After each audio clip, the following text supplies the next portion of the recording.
경제 제도약을 새해 화두로 꺼낸 더불어민주당 이재명 대선 후보. 월세 공제를 확대하는 부동산 공약을 발표하면서 경제 행보를 가속했습니다.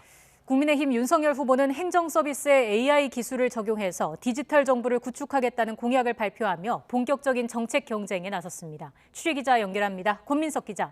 네, 국회입니다. 네, 민주당 이재명 후보 1박 2일의 부산 방문 일정에서 경제 회복을 강조했다고요. 네, 이재명 후보는 부인 김혜경 여사와 함께 오늘 새벽 부산 다대포 해수욕장 해맞이 행사에 참석했는데요. 희망을 이야기하는 한 해가 됐으면 좋겠다며 새해 벽두부터 경제 회복을 최대 화두로 거론했습니다.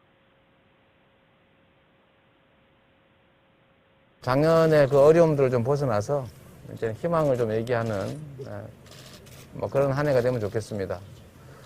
특히 이제 경제가 너무 어려워서 올해는 경제가 제도약하는 그런 토대를 한번 만드는 해가 되면 좋겠다 이런 생각이 듭니다.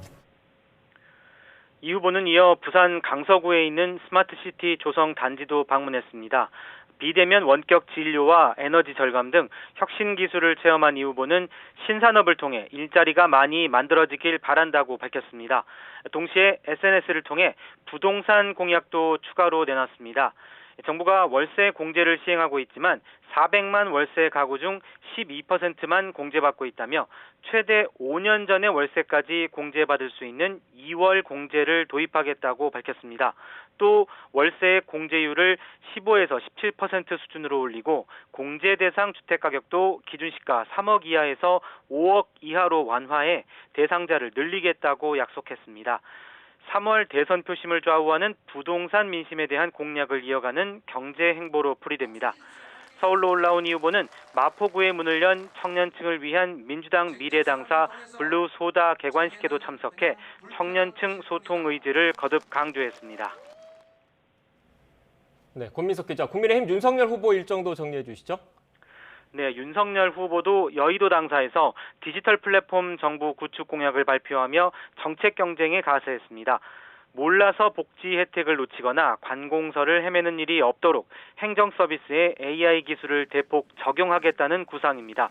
교육, 의료, 일자리 정보 등을 맞춤형으로 제공하는 마이 AI 포털 구축을 세부 계획으로 제시하면서 현 정부는 방역 관련 정보를 숨겼다고 날을 세우기도 했습니다.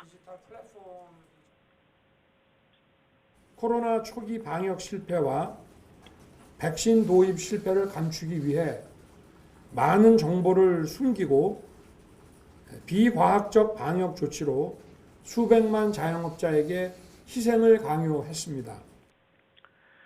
윤 후보는 이 같은 인식의 연장선에서 서울 종로에 있는 음식점을 방문했는데요.